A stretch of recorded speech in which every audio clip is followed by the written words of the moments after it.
So this question has been on my mind for the past 24 hours. And then I kind of put it out into the ether. And it turns out that a creator named Emily, who goes under Stardust M, was thinking the same thing. And that is, if you had been invited to the Met Gala, two-parter, which American Girl doll would you bring and who would you come dressed as from the American Girl universe? And they don't need to be contemporaneous. Interesting. Because I was going to add a third question to this, which is like, what outfit would you put together kind of outside of American Girl that you think meets the theme of American whatever it was? Independence. Yeah. Okay. So I would, of course, bring Molly with me. No questions asked. That's my perennial answer. However, I would come dressed as Courtney. And Wow. I'm in listen, Allison, I need every listener to just hold this in their hearts right now. Hey, Courtney, I just found this out. It's been released on Spotify. If you want to hear a 3-minute edition of Hey, Courtney, possibly not a joke, the best song released in 2020, do that for yourself. So what I would do is get a boombox, have Hey, Courtney on a loop, and I would have the jeans. I don't love acid wash jeans, so I would have to sit with that. But that's my answer. Allison, what are your answers? I'm coming dressed as Caroline because her clothing is now my absolute favorite of all the ones that we have covered. And I like what she does with the waistline. My backup is I'm coming as Miss Winston from Kirsten Learns a Lesson because she's also a style inspiration to me. Interesting. And then I'm bringing Kaya just because. Wow. Just to make like a statement. Okay. Yes. I'm into that.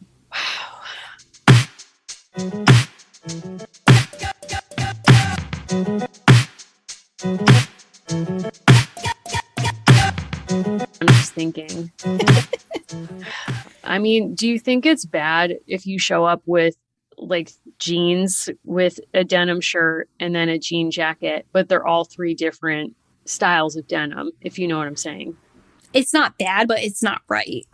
That I disagree. I feel like if you commit, like if I matched my jeans to my jacket and had a second, like a lighter denim as a button down shirt, and then I wear my Converse sneakers, preferably my custom Golden Girls Converse, that to me says independence. Is this for Courtney cosplay or for this weekend? I mean, in a sense, like I'm wearing that all the time. Have I been doing Courtney cosplay like my entire life? I don't know anymore. I'm just saying. Yes. Wow. Okay. Welcome everyone to American Girls. This is the podcast where we're reliving the American Girls series book by book. I'm Mary. I'm still Allison. Unexpectedly have not morphed into Caroline. I didn't realize that she has your favorite clothes of the whole series so far. I am really enjoying looking at the illustrations that we've come across. Someone very generously gifted me Caroline paper dolls several years ago. Thank you, listener Laurel. Your daughter very kindly gave them over to you, who gave them to me. I'm just really liking the color selections. I'm liking the way that she dresses, and Caroline might be going to a prison, but she's going to be dressed like she's going to a gala. You know, it's kind of like maybe she doesn't love imperialism, but she sure does love an empire waist. Oh, yes. Yes, she does. She got me looking up some different stylings from the War of 1812, and we can talk about, different moments in her childhood when it would have been considered patriotic and really important to only wear locally made or homespun clothing. I kind of feel like in book 1, we got a hint from Caroline that she doesn't really care where her clothing is from as long as it's the best. I think that's fair. She's like a quality more than quantity kind of person, or I don't know. I mean, she has a very distinct sense of style and she commits to that no matter what her situation is. If she's on a prison break, if she's out digging up potatoes, like whatever the situation, she's ready. She's like photo call ready, this young lady, at all hours. Yeah, we're here today to talk about Caroline's secret message, and I feel like there's probably a lot of messages we haven't even gotten that are encoded in her clothing. But we also wanted to talk a bit about some other things that have kind of been like striking our fancy. Yes. So what have you been watching these days, Allison? So I've been watching 9 Perfect Strangers, and also as part of like the Hulu Renaissance that I'm part of, I love Only Strangers in the Building, and I am tolerating Bachelor in Paradise. I think this is one of the best seasons of Bachelor in Paradise that we've ever had, because it's so conflicted and chaotic, and basically people are breaking the fourth wall and coming on with people they're already dating and then trying to like scam the show to be like, oh, like basically I'm just going to like try to latch on to someone until the person I'm actually dating shows up. And then once, if I can make it till then we can just be together and whatever, try to win the show. And it's such a weird move because of course all of them are doing this. Like they're all there for the wrong reasons, either to be influencers or who knows what. But that to me has added an interesting wrinkle, even though I do find a lot of the hijinks annoying at this stage of the game. I'm ready for it to be wrapped up. I think in a world where I can watch Steve Martin pretend to have a podcast, I just like, that's where I need to put my attention. I love that. I think that show it's really funny. I think it's like a slow build. You have to kind of get into it. It helped me that I watched a bunch of episodes in a row, like 2 or 3. But Martin Short is so hilarious. Like, I'm really happy for him that I feel like he never quite got the due that maybe like he deserved, because I think he's on par with Steve Martin. But obviously Steve Martin has had, you know, like bigger acclaim in his career. It's not necessarily fair. I don't know why, but I think he's super funny. And also like Selena Gomez is also very good on this show. Yes. Easy to forget that she came out of Barney. Never forget. As a dancer. So she's kind of like a generation and a half of like, there was the Mickey Mouse Club of our childhood and kind of that era. And then she was like a half generation in between, coming out of Barney, being named for another famous Selena, but like now becoming a star in her own right. She's very good. And she also has a production role in the show. And I think it shows because there's like an edginess to the style of it. And I like that. As opposed to so many other things, I was like trapped watching Friends at a restaurant recently, and I'm like never going to forget it because it just kept coming on where I was seated. There were so many things about their life that was never explained. And I feel like now really smart shows don't just put people who don't seem to have money in wonderful apartments in New York. They bring us in on like the wink of it, or they make it a plot point. And I appreciate that. Yeah, I think that makes a lot of sense. I also love too that we live in a world where you can hop on TikTok and there's architectural historians who literally identify the building that show is based on and give you like all of the tea on the blueprints and the original footprints of the apartments, which have now been changed, and why and what it's all based on. So there's a lot of like synergy going on. So I feel like I'm learning a lot. But you know, never forget Selena, also her Barney cast member, Demi Lovato. Never forget Demi. See, I didn't know that. They are going through something, and I don't even want to speak on this at this time, but they've claimed they've been abducted by aliens. There's going to be a documentary about this. I will be investigating for everybody. Don't you worry. They also slipped into the DMs of the woman who played David's friend on Schitt's Creek. And this woman is a decade older than Demi. And Demi was like, hey, girl, what's up? You could be like the Holland Taylor. You could be my Holland Taylor. And this person came on Demi's podcast and told that story. And Demi was like, LOL, I did that. I mean, honestly, in this era, it's just like you have to be so attentive to what Demi you're being sucked into. There is like a wonderful moment in this Caroline book where the grandmother is literally stirring the pot, which I feel like was an unintentional, moment of homage to the fact that Demi on BIP this season, her sort of like catchphrase or her kind of like opening gift style moment is her literally stirring a pot on the beach. I've had enough are of those that, things Demi. connected? Yeah. Possibly, I believe so. I've had enough of that, Demi. She can go home right now. I'm over it. Yeah. I think that's fair. Yeah, I'm just... You know who wants to go home and can't? Dad, Papa. I mean, what's an American Girl book without a missing parent? Whew, we can't have the family is always at risk, at war, you might say, in these books. Yeah. And this is no different. Yeah, if you could see into like the work that went into us preparing for this episode, I was like, I need to know about handicrafts. I need to know all about her birth year. I need to know what it means that she's a Libra. I need to study like what's going on with the place where her dad is being kept. And I was kind of pricing out her Spencer hat, which I can't really afford. So, there's like a lot in the mix with Caroline's secret message. Can't wait to get into it. I feel like I'm on their payroll. I know, you're like, I'm dropping the title. Or do you get paid by the number of times you say it? Yeah. So Caroline's secret message is a 5 out of 5 star experience for me. Wow. Well, I mean, I hate to say this. I hate to unleash you on this book, but are you emotionally, spiritually prepared for this? I'm ready. I'm ready. Yeah. Okay, let's launch into it. Hey everyone, this is Mary here again to talk to you about HelloFresh. Fall is busy, but HelloFresh recipes save time you'd otherwise spend meal planning, shopping, and chopping, so you can get right back to what matters. The fall harvest is officially on with HelloFresh. Count on seasonal recipes like pumpkin cinnamon rolls and Friendsgiving ready sides, as well as fresh, high-quality ingredients that travel from the farm to your front door in less than a week. Man, pumpkin cinnamon rolls really sound like perhaps the thing that's going to take me out of a Casey Musgraves sad girl fall if that happens to be your situation.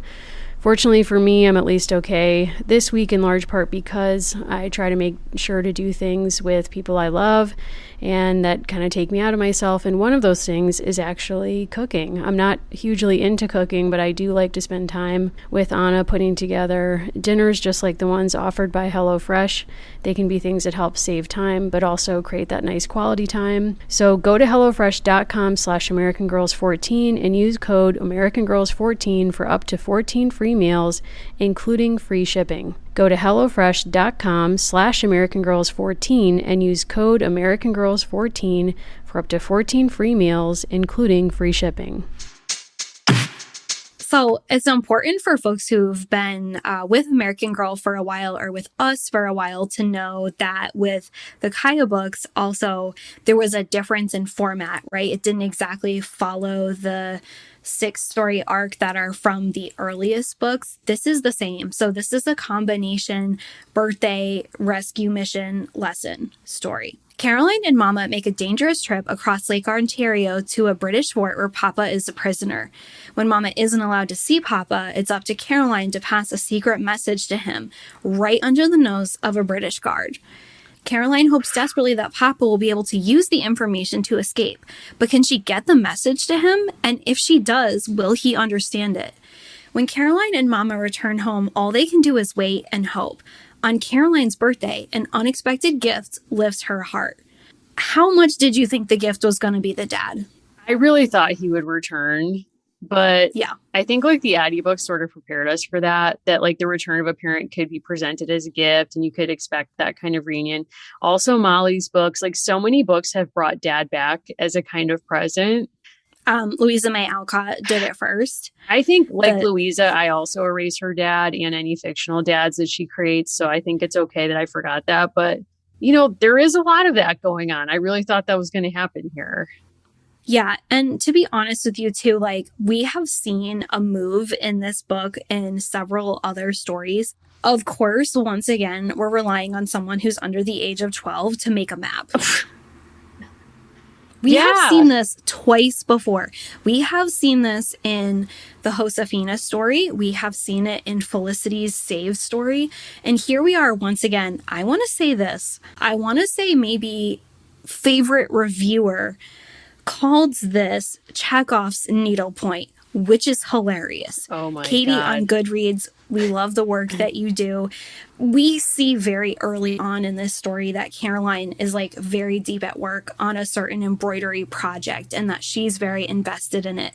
And spoiler, like that's part of how she helps her father, like we hope, plan an escape. We don't get that closure in this book. I will be real with you. Like, I read that section 3 times. I have no idea how Caroline's embroidery work was actually telling him anything, but I'm happy he got it. I was very confused because so basically she was embroidering him a map or like already Lake Ontario as a gift to be a fire screen. That gets set up in book 1. And then she's like, okay, but here's my pivot. I'm going to put X's over the homes that are no longer friendly to Americans. And then dad will know that he shouldn't stop there when he escapes. There are so many details missing in that approach because basically we find out, I feel like we're getting ahead of ourselves here, but very early on in this book, her cousin, who I thought was her brother last week or last 2 weeks, he just like appears from nowhere. And he's like, hey guys, got let out of prison, was dropped on some shore. I walked here, it took me this long, whatever. I know that you guys are struggling. Like, I see that you need help around here. I will be immediately joining the Navy and will not be here for very long. So don't get attached. But he tells them, like, yeah. And so then, like, they're keeping him because dad's a shipbuilder. So they don't want him to do it for the US. Okay, fine. That makes sense. Long story short, later in the book, and we'll go back to things that have happened in the beginning in a second, her uncle is like, oh, yeah. So, this family and that family on the shore, they're no longer friendly to the Americans, which that combined with knowledge that Oliver has given them, that basically when you get transferred, prisoners are transferred, there's a moment when you can run into the woods, ? And it's like, so Caroline hears this and is like, aha, I'm putting together this information. I'm going to put the X's on the map and I'm going to hold it on my knee, hold it against my knee and aggressively just point to it while I tell my dad a story about something unrelated. And he will understand from all of this that both he's going to be transferred to Halifax. There will be a moment when he can run into the woods. When he does that, he should come down Lake Ontario, but avoid the houses with X's. To me, like, okay, that's the plan. To me, if somebody was aggressively like X on a map, I would see that as the destination. Yes. Yes. Right? So that is the subtext, right, that we are supposed to be getting, which I found a bit hard to follow just because of who I am, right? Like, I'm not Pablo. I'm not being held at Point Frederick. She's telling a story that is mystifying about a raccoon. It's insane that she thought that would not like raise flags, distract us. So on the textual level, we're getting her telling this like very compelling and very bizarre story about a raccoon nibbling on soap. And then he's supposed to take this, like, I don't know if she deserves a Pulitzer or like some kind of, I don't know. I do want to say, like, something is going on with Oliver's legal team to this day because Oliver doesn't have, this is why you didn't know him. He doesn't have a portrait in the front of the book. Seth, who literally delivers the mail and is like, don't get attached. I might be here next week. I might not. There's no way of saying. We have Mr. Tate, who is part of the staff on the shipyard. We have Lydia, who's a cousin and a friend. We have Rhonda. Don't worry, we're getting to Rhonda, who feels ahistorically named. Aaron and Martha, who are Oliver's relatives. Where is Oliver? Also, is he a stand-in for Oliver Hazard Perry? I don't know. I kind of wish that was the case. I mean, yeah, it is a bit stunning. I don't really know what's going on with that, but I do feel like he was like, I can't be a party to what happens in this book. Like, I brought her the information about running away into the woods. She took it to a raccoon eating soap place. I don't really know if I can support that. It's a lot. Here's where we find Caroline at the beginning. She, her mother, and her grandmother are holding it down. They've been through a really tough summer, and we're situated right away in the fact that it's autumn and that winter is coming, and that's a phrase they actually use. And the thing that I really like about Caroline, and where I feel like she has some serious Virgo energy, is she processes things through her stomach area. Hear me out.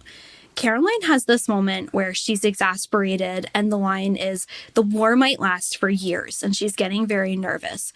And then we get this line that she feels as heavy as an anchor, like she feels this sinking feeling. 4 pages later, Caroline felt a sinking sensation in her chest. 4 pages after that, her stomach did a nervous flip-flop. Damn. Like, this girl needs some Tums, like she needs some antacids. Oliver coming back really bums her out because she has this vision of her father and Oliver being together and then being saved and returning together. And when he comes back, I feel like there's this betrayal, and then immediately it's kind of like sitcom-y, like there's a knock at the door, and who's there? The Hathaways tour come in and basically are like, they go from like 0 to 10 for me, where this felt like truly from nowhere. They arrive at the door. I'm trying to find it. Major Humphreys. They join us on page 19. Thank you. Like, we've just had like another stomach flip-flop and then knock, knock. And also they say, so they come in and they're like, I'm Mrs. Hathaway. These are my daughters. The little one is Amelia and this is Rhonda. Let's drop on this for a second. Rhonda in 1812. I mean, is this from like a Help Me Rhonda place?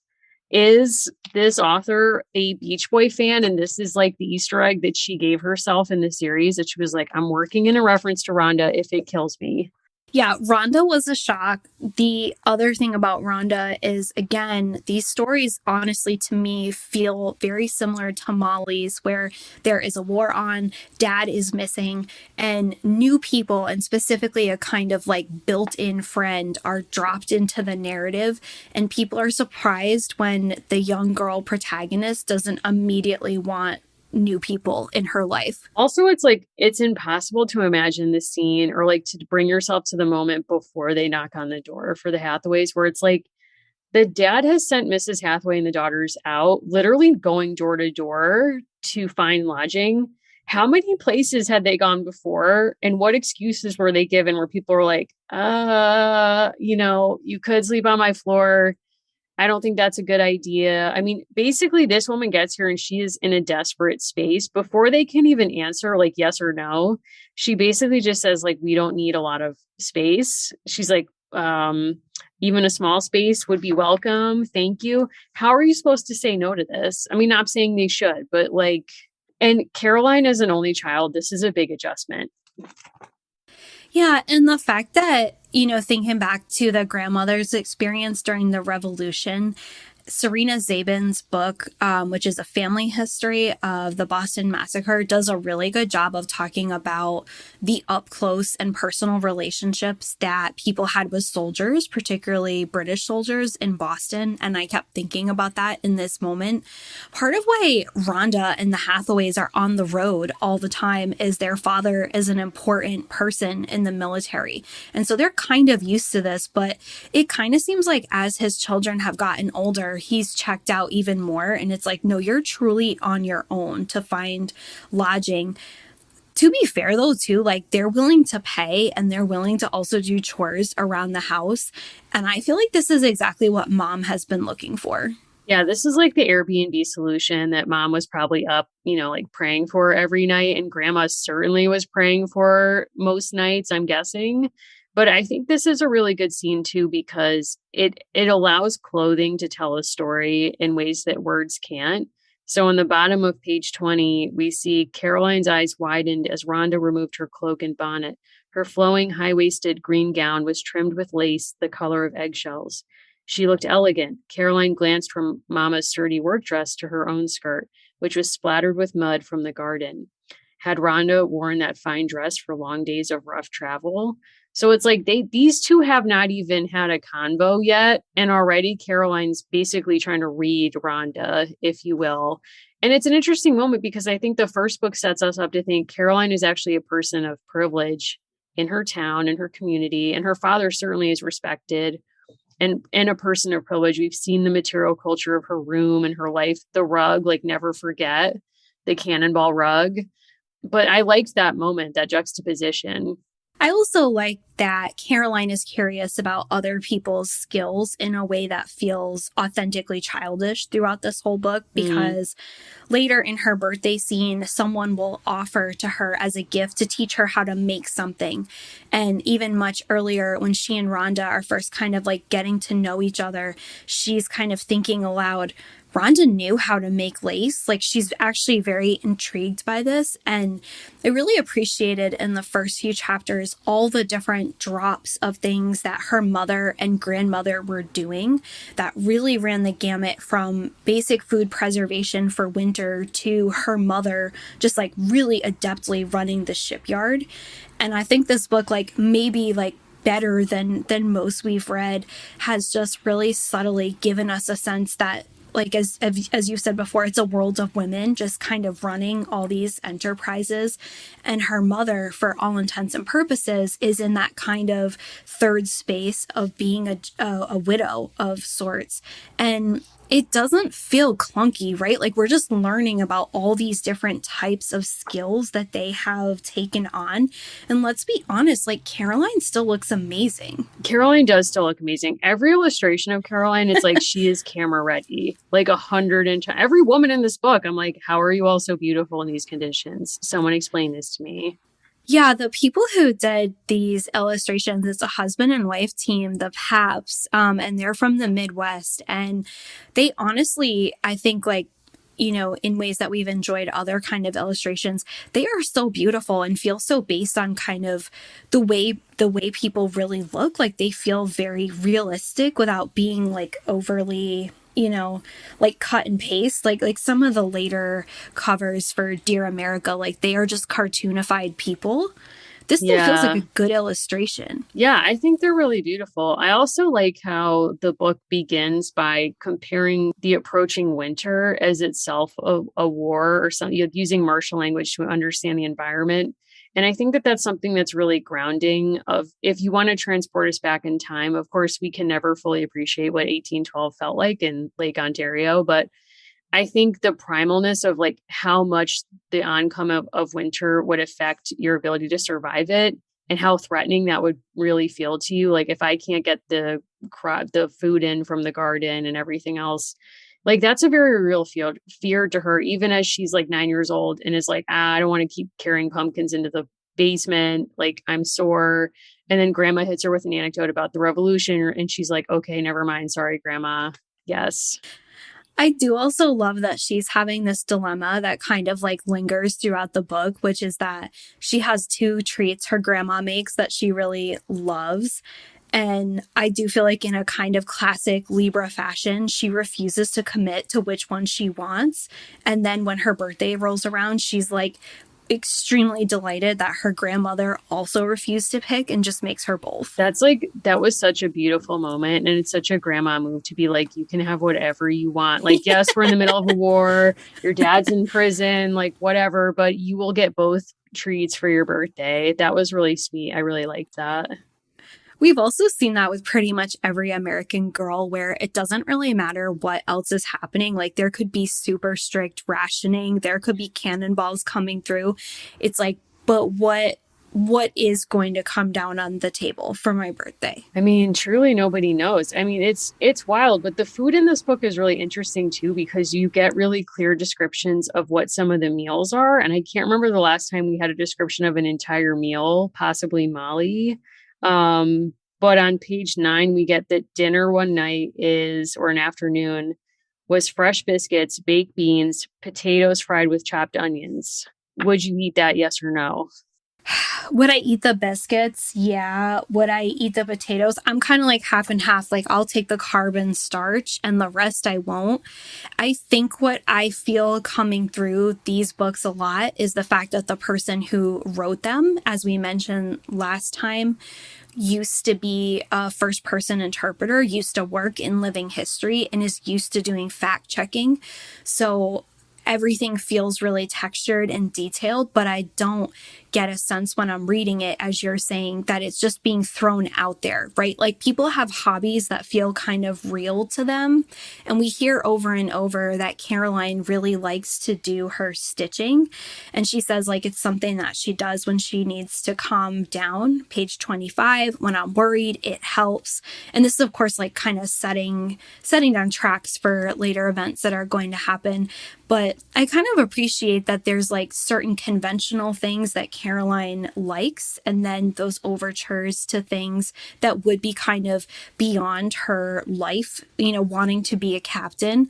But it feels like an appropriately like age-based tension, right? Like, oh, maybe I could run a ship. And then it's like, Caroline, you literally need to push the cart of turn. Like, it's dinner. You have to dig up the potatoes before the frost comes in. I also love that grandma does like what seems like an ahistorical thing grandparents do or elderly people, where she's like, my bones are telling me the frost is coming soon. Yes. Yeah. Like my grandmother would do that and predict rain with her bones. She was like, my arthritis is really flaring up. It's going to rain this afternoon. I hope you don't have plans. And then of course, like it wouldn't rain and she would feel really angry at no one in particular. Yeah. Rough stuff. I also like too that there's that kind of like nonverbal communication we get. So Caroline's mom comes home and sees Oliver and he updates her like, hey, things are bad. Yes, I'm here. They're going to move prisoners to Halifax. And so Caroline's mom's like, my time is now. Like, gotta go, gotta get into this little boat and take myself to the prison to plead my husband's case. And normally Caroline is like, grandma doesn't want me to leave, or like somebody has to stay with grandma. But now we have these, renters in the mix. And she looks at grandma, and in her eyes, she's like, I know grandma was telling me that I should volunteer to go. Yeah, and this scene ends with Caroline kind of just casually saying that she'd be willing to do it.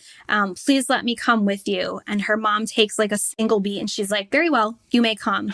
And we like pretty much are immediately making plans and have a beautiful illustration of them actually setting out. I did it really did make me wonder like what was a realistic expectation of like breaking your husband out of this kind of situation. And I was surprised to learn that there was about 6,000 people who were impressed during this war. So 6,000 or so people who were in her father's situation, and often just like not necessarily like enough resources to actually sustain this in a lot of places. And considering that her other relatives seem to just show up, I guess this seems like an okay plan. It does seem kind of like a wild flex, but at the same time, even not knowing those statistics, what else is she going to do? Like at this stage of the game, you kind of have to take a big swing because you kind of have nothing else left to lose at this point. And I also think it's worth like keeping in mind that the infrastructure in this time is really falling down, even in the British Empire. So even though he's a British prisoner. So in those kind of systems, sometimes if you could insert yourself and make a personal appeal, it really is the decision of like one person. Like whoever you can get yourself in front of, sometimes that can make the difference. So there's a part of me that's like, this is insane. And then there's another part of me that's like, but stranger things have happened. I don't know. Yeah. And I mean, ultimately, what really kind of changes this for them is by the time that they get to Point Frederick, they're kind of saying to the mother and daughter, like, listen, we've seen it all. We've seen messages in the treats. We've seen basically every kind of strategy. Like, to quote Justin Bieber, like, we've seen what we needed to see. Like, yeah, we don't need to proceed any further. And Caroline really does have this very brilliant idea that her stitching is going to be the way around this. And I truly was just so glad that I was not her father, because I really was trying to think back to like her actual age, which is 9. And just like having a 9-year-old tell you a story about anything, and then imagining that 9-year-old also being skilled at stitching and having the stitching communicate something. And she is just a far better person than I am. I mean, I don't know if that's the issue. I think it's more just like there is some kind of mind meld in the same way that she looks at grandma and is like, grandma is telling me non-verbally to go with mom. There's something that goes on with her where she's also like, okay, so mom's not going to be able to go in to see dad. All right, I have my embroidery where I've marked the houses where he should not stop, should he know that he's about to be transferred and that he should run away into the woods when he's like about to be boarded to go to Halifax. So she kind of, you almost feel like there's like telepathic communication at play, because otherwise this is completely bonkers for her to be like, yeah, story about a raccoon, dad, as I like avert your eyes to my knee over which I've draped an embroidery that is very confusing. She should have stitched. Admittedly, it's more stitches. Like, dad, please don't go to these spots on the map. That's a long needle point. But I'm just saying, if you have 2 X's on a map, I would be like, should I stop there? Yeah. So this is exactly what it says. With one shaking finger. So first of all, this is not that big. She could have shook in the wrong direction. Caroline pointed at the new black X she'd stitched where the Baxter family lived. An X to signal, do not go here. It's not safe. Like, but then without a key? Is there a key on this map? Without a single beat, it's like ... And the next time Mrs. Shaw looked out her window, she saw a raccoon. And like, this is truly how this is. It's so much. Like, honestly, like, kudos to the author for dreaming this up from nowhere. But at the same time, you're like, is there a 9-year-old alive who could do any of this at any time in history? Like, I'll throw anyone into the mix. Like Shirley Temple. I don't know, like any 9-year-old. So cut to her summarizing. So now Seth jokes that we've got the cleanest raccoons in New York. And that's when, like, finally the guard cuts her off because he's also distracted by oxen drama outside. And I can just picture conversations I've had with younger people or imagining myself like maybe I was telling stories that had hidden layers and meta drama, but I wasn't. And it's also just makes me think of all those studies that say most people say that they are multitaskers, but studies show that very few people actually are. And I was like, I hate to say this, but I don't think Caroline is. No. I mean, no, although she can carry a good conversation. Like, she chats with Rhonda, right? Her and Rhonda kind of have some issues, but they come through it like very quick. Okay. And like, yeah, but let's get into that for a second. So before we hop in the skiff and we head off to do what I'll call like the most, insane performance art or one woman show that these eyes have seen in an American Girl book in some time. Still confused. I'm sorry, this is not the worst raccoon situation we have them pulled into. And I know you know that. It's definitely not the worst raccoon situation, but definitely like the most, I don't even know what off the wall, like abstract performance piece. Like if I was the dad, I'd be like, I can't follow this. I don't know. But can I say this? What? So like, it's my dream now. Like, as I was reading this, like, let's be real, like someone embroidered us. Like, my mind is already dreaming of like the things that this story will inspire people to do. Like, not me, because I don't have this skill, but to create things.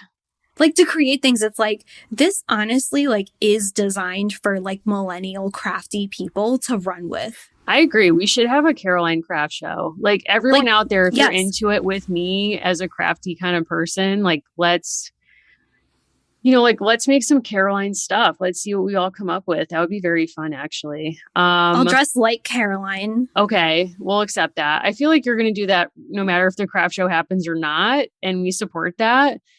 But yeah, I mean, this is some of the most bonkers stuff I've ever seen. There's also a fight that we skipped over, but I want to return to, where when Caroline and her mom are going to leave to go in this little boat to try to go up to talk the dad out of prison in Kingston, they're at the shipyard and mom is like checking in on something before they leave. I'm trying to find the page where this happens. Okay.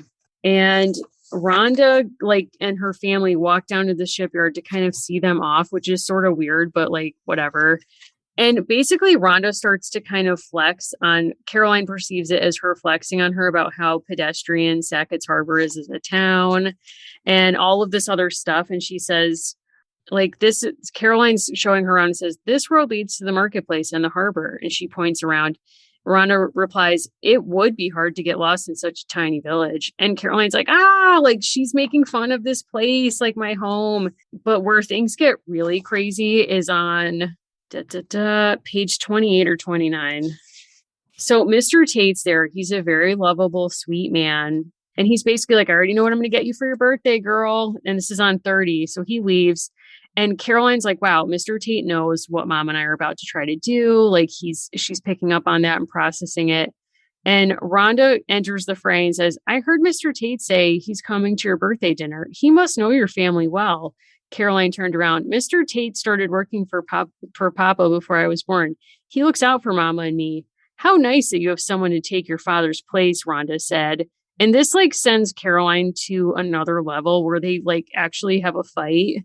So for a moment, Caroline could hardly breathe. Why? No, it's not like that at all. What is it like? What does Caroline think she's implying? I think, honestly, like what Rhonda is responding to is the strength of the community that's around Caroline, but it's her birthday month and she doesn't have the person she wants the most. No, but yes, that is what's going on. But when Caroline says, why no? How nice of you have someone to take your father's place, Rhonda said. For a moment, Caroline like Tate and the mom? Breathe. Yeah. Why, no, it's not like that at all. I think Caroline's basically like, did you just imply Mr. Tate is going to be my new dad? Or like he's standing in, like while dad's away, Mr. Tate stands in as my dad? Well, did you see the pineapple on the front of their house? No, I'm joking, but I just had to tell my mom what that meant because I found it out on TikTok and she was like, that's wrong. It's a maritime symbol. It means welcome for people to come. And I was like, it sure does mean that, but like different kinds. And she's like, no, Mimi, no. We were like having breakfast. It was inappropriate, or so I was told. So I had to move on from that. But I was like, this is an interesting scene though, where I read it and I was like, Rhonda just means that this town is very supportive of Caroline and her family. But Caroline's response was like, to me, it was like, this is a person who's under extreme stress. And basically someone says something that's not even close to sideways to her. And she's like, how dare you imply that Mr. Tate's replacing my dad? Well, they make up, by the way, this is the longest American Girl book we've ever read. Page 70. They have a conversation. They're doing each other's hair. And Rhonda kind of comes clean and she's like, listen, I don't think any of his, meaning her father's army friends, would look out for us the way Mr. Tate looks out for you and your mother. And then Caroline kind of gets it and feels bad. And they're doing the hair and they're in like great outfits. And she kind of like catches herself in the mirror and she says, oh, I almost don't recognize myself. I look like a young lady. Like there's something very, like I am enjoying Caroline so much. Like honestly, like going back through Molly was existential and challenging. Caroline is just such a likable character. I am so shocked she isn't a bigger thing in the AG world. Yeah, I'm really surprised at that as well. And I don't really know what that's about. Like, I don't know if it's because I don't think 9-year-olds really care about events in American history. Like, I don't think people pick up Molly because they're like, it's World War II, like not at this stage. I think so. It's not fair to say, well, Caroline's associated with the War of 1812, so that's hard for her. I don't think it's that. Her clothes are beautiful. I truly don't get it. I do think parents and grandparents, right, might be drawn to like certain moments. I also think the reality is like there just was never within the brand a huge push to make her as big of a thing, right? She is mostly only out 2012 to 2015, which is like a pretty limited window. Like those were our graduate school years. And we were really like, we were trying to run away from the War of 1812 ourselves. So I understand, but I also kind of wonder a little bit at the choice to write about a father being away during an unpopular war at the same time that is happening, right? Like we've talked about this with other characters where it's like there are people living that. And again, not that people are reading that much into it the first time they pick up the story, but I think there's actually a lot of layers to this, and it's not going to have the same shelf appeal as like, oh, here's a cute girl living through World War II who wears a sparkly Americana outfit. Yeah, and I think to your point, it makes more sense than that, spoiler alert, the dad does not arrive home at her birthday party. So she goes to the prison. She has a very confusing one-woman show that she hopes will be successful. They return home. Life doesn't return to normal, but it's this new normal. And then she has her birthday party, which is a fun night, but dad doesn't come through the door and there's disappointment there. And I kind of think in light of like your point about this coming out during an unpopular war, in a sense, this would be a beautiful gift as a book to give to a child of a service member, because they're not going to get that fantasy of reunion whenever they want it. So in a sense, giving a child a book where their parent who's serving in a war zone just magically reappears at the moment of need, which is seemingly all the time. I think it's realistic, but in a way that might be comforting. Like this isn't something that you felt alone. And in fact, like children have felt that in different historical periods too. Yeah, I really was like, that was probably the biggest surprise for me. And I had a sense he wasn't coming back because I just kind of knew what the next few stories were about. But I think where the book does give us some sort of resolution is with her issues with Rhonda. It gives us some sense that like there's hope with the father. And I think what was cool is we stayed somewhat within her Sackett's Harbor world, but we also got a sense of what was happening with a war that I think probably less than 1% of people in the US today could like literally say anything about. Like, I think this book is very elegant in the way that it gives us a sense of like, so here's what's actually happening to people who are getting caught up in this war. And the relative named Aaron makes a point of speaking to Caroline and her mother and saying like, I never wanted this. And I think what was really cool about that encounter and other aspects of this, particularly the guy who's supposed to be watching Caroline's father and is like, there's oxen drama. and I like this guy, and I don't really care that his daughter is here and like doing whatever it is she's doing with the raccoon story. There's a really smart aspect of humanity to all of these characters, and that was actually pointed out again in some of the reviews that I read, where people said we don't get these kind of like evil British soldiers. We get these people who are kind of like stuck monitoring a fort or stuck staying in a fort, and there's this sense that like, not that they aren't invested, but these are just people, right? Like they're people in compromised situations. Again, our reviewer Katie said, we're primed to see the British soldiers as bad guys, but there's signs of humanity. The commander relents and gives Caroline time with her father because he misses his own daughters. And I think that's like spot on. Yeah, I think the humanity of this book was probably my favorite piece of it. Just the sense of how localized and grounded the issues of the war were for each individual in it. So for the prison guard guarding Papa, for like, who basically is like, not like this is a paycheck, but at the same time, his loyalty isn't like, of course, I'm with Great Britain. He understands kind of the messiness that happens on the ground, as do so many other people. And their only incentive for being involved is not this blind patriotism, but literally like, I can't sell goods on the lake if we aren't allowed to, be out here without threat of British attack because of this war that we didn't even know was going on. So I think kind of like pointing to the fact that for people, it is really just their own primary concerns and motivations that make the war real for them, as opposed to war now, which feels very distant.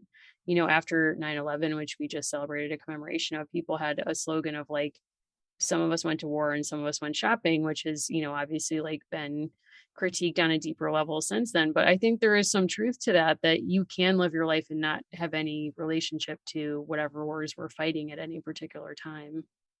I think what's striking too about Caroline's lifetime, I was looking up, what's happening between 1802 when she's born and when she's having this birthday in October of 1812.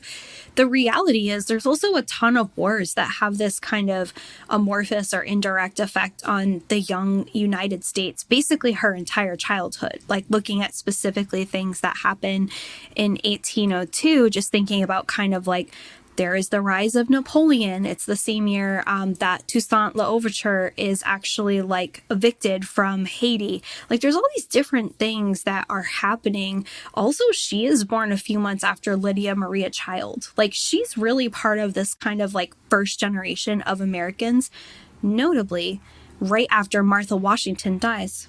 Wow. R.I.P. I'm not saying there's a connection, but I do think like, good for this author for saying like springtime babies. I think not. Libras are entering the scene. I'm into it. I also really love that the craft of it, as you've noted, and we've called for the craft fair. I think the fact that she brings embroidery with her initially just to manage her own stress, and her mother actually responds and says like, good idea, I'm going to bring my knitting. That spoke to me so much as a person who makes things to deal with stress or just to take myself out of stuff. I feel like that speaks really to right now, like to 2021. Like if you find yourself in a stressful situation, like, yes, you should be pragmatically trying to get through it, but also doing things to be kind to yourself. You never know when your craft is going to help someone break out of prison.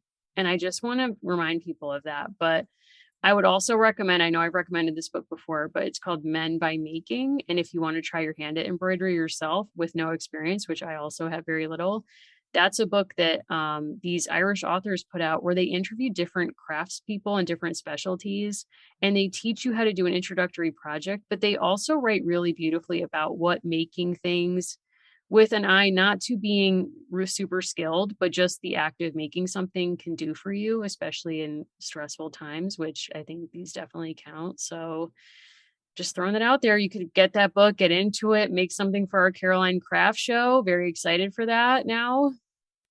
Yeah, and if you're interested in kind of how the world of making, the looking back section, which is the peek into the past, has this line that, most people worked with their hands in this time period. And I think that's a shrewd way of adding a pretty important layer of nuance to the fact that like the Industrial Revolution is happening, it's ongoing during this same period, but also in a lot of ways is quite distant, not unlike the war, to how people are actually living in a place like Sackett's Harbor. And Christine Stansel's book, City of Women, Sex and Class in New York, 1789 to 1860, really covers this period in a very smart way. I'm sure we've recommended this book to people before, but particularly with thinking about how clothing, as an example, changes between kind of the start of Caroline's life to the time when she's older.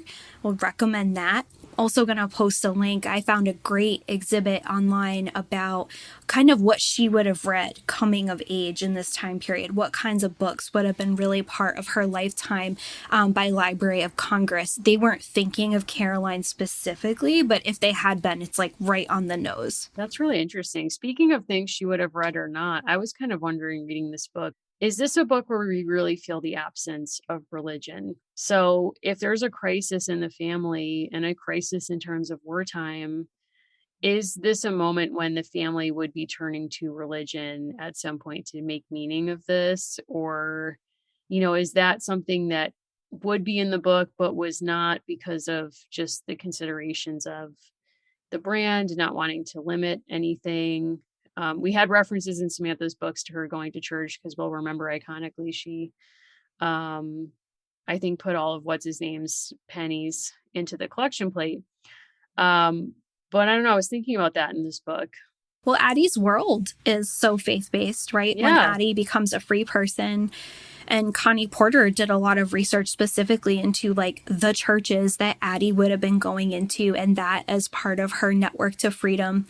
It's very striking to me. And if people have other readings they want to recommend on this, please go ahead. But I do think in certain maritime communities or port cities, not that money or commerce formed the kind of shared culture, but I think it does in a way that is far more prominent in, say, a rural context or a congregational village that was set up, right? Think of New Haven, right? Think of the culture that is set up around Yale as a place to train a certain kind of minister. What we know about people in this community relates to their job. Like, it's what they do to keep this maritime culture and this maritime commerce going. And that is kind of like the network and the system that's at play for her. It's an interesting choice to make faith not a part of it. But I don't know that there was ever a big religious component to this war either.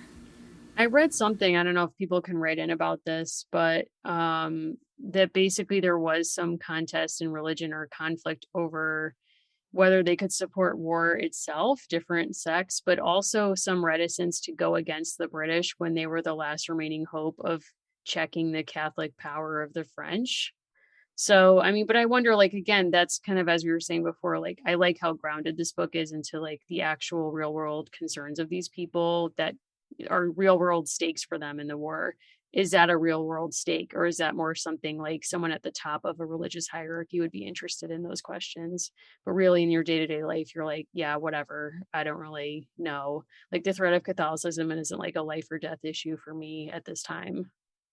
Well, like there's no minister either providing a service, right? Like if you think of this as like a tremendous crisis, there are not ministers in her world who are providing counsel or any kind of tangible support. She's finding it through Mr. Tate. She's even finding it in the form of Rhonda, again, whose name like completely mystifies me. But apparently if it had another letter in it, it would be the Welsh version of Rhonda. So like, go girl. Okay. Okay. So Rhonda is a historic name, but it is kind of fascinating. Like, and that's not a criticism to say that's missing. I think it's a far more realistic assessment of the way people have lived, particularly in places that don't seem to have been founded with a religious ideal in mind, right? Yeah. Well, it reminds me of like, going back to your point of books she would have read growing up, like as she entered adulthood, she would have had access to way more cheaply printed books just because of technological advances. But there's a story of like the American Bible Society of like selling Bibles door to door, where somebody goes to the door and they're like, we really want to sell you a Bible. Like, what's up. And what part of their sales tactic was to say, can I see your Bible? So if someone was trying to get rid of you and they'd be like, I have one. Thanks. I'm good. They'd be like, great. Can I see it? And so this woman goes and gets her book, and book pages were sealed together in this period. You'd have to almost take like a letter opener and uncut the pages. And she's like, has a sealed book that's never been opened or uncut. And it's a biography of George Washington. But basically, like, she reveals that she's not literate in that moment, but she's like, yeah, this is my Bible. Like, thanks. And maybe she thought of that book as her Bible, like in a metaphorical sense. Like, I don't want to take that from her. But it's interesting that, you know, the degree of religious practice in different areas. I don't know.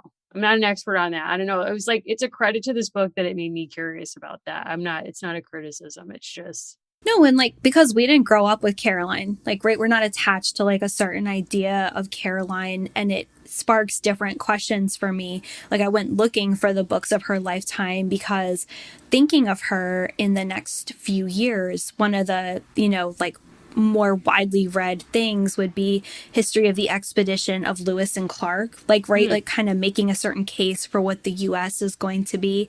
And then The Legend of Sleepy Hollow, which is something that comes up still, right? Like every kind of spooky season. So I think that's kind of a cool connection too, right? Like, that's something that possibly we could have in common with Caroline. She is probably hearing things about Lewis and Clark. That's something that's still taught in schools today. And then thinking of Washington Irving, not so far from where she lives. He's in Tarrytown writing this now very famous story. Like, I don't know. I kind of feel like when she's like a young woman, like, she's going to be on a ship reading that. That would be very cool. I would absolutely love that. Or if she has kids or grandkids, will they know like Santa Claus in the same way that like Washington Irving and others have influenced, you know, the imagination of that character, the further development of it, or that person. I know that in the next book, she goes ice skating. What? So, like, you know, Ooh. maybe Caroline really is our dream girl. It's like she comes close to figure skating. She's crafty. We like to imagine that she's, you know, a reader of Washington Irving. I don't know. Exciting times coming. I mean, she's just like a gal about town. She's skating. She's trying to scam her dad out of prison with an embroidery. Like, she's doing it all. She's doing the most. She's doing her best. You know, we're proud of her. Actually, my cat just like meowed. I was muted, but he meowed in shared appreciation because while Caroline is stalling, she actually tells a story about Inkpot, her own cat. I thought Ray was just jealous that no one's ever tried to break him out using an embroidery piece. That's true. That's true. Or perhaps they have, but I didn't catch the raccoon with the subtext. With the soap. Yeah. Oh my God. Yeah. I'll never understand. Wow. Well, I can't wait to see where we're going with her. I'm very interested in this. That I think the books are very well done and I'm really enjoying it. So we hope if you're reading along that you're enjoying it too. Yeah, and craft with us like it's 1812 or 2012 or, you know, 2021. I think whatever works for you. Let's keep ruminating on that. And if you have other maritime suggestions, we'll keep growing our list. We're very happy to learn. And thank you to every ship girl or ship woman who reached out to us and shared super cool pictures and told us about your experiences. We're going to keep collecting those together as well. That's very exciting. Yeah. So if you want to craft with Caroline, please get at us. And we'll also be announcing too that we're going to be doing next month on our Patreon a watch along of the new season of the Babysitters Club. So please, if you've not checked out our Patreon, check it out. We have a really cool Discord community where people chat about all kinds of things. There's now meetup groups regionally where people hang out across the country. You can share any pop culture hot take you have. Allison and I hang out there all the time. We really love that community. We're going to be watching Babysitters Club, which we both also love, and doing a lot of other fun stuff. So please check that out if you've not done so far. And Allison, where would people find you if they want to share some crafting ideas to get you into it? Yeah, so I'm available at Allison Horrocks on Twitter and Instagram. Would love to connect with you there. And you can find us on our podcast Facebook page or at A Girls Pod on Twitter and American Girls Podcast on Instagram. We love when you send us TikToks or you tag us directly on that app. Mary, where should people find you? I mean, look, you can talk to me about almost anything at Mimi Mahoney on Instagram or at Mary Mahoney 123 on Twitter. If you have crafting ideas that you want to pursue, I would love to hear them because I love to learn how to make different things. So I'm really excited about this idea, and hopefully we'll have more info forthcoming about how to share your great work. All right, everyone. So thank you so much for listening, and we will see you on our next episode.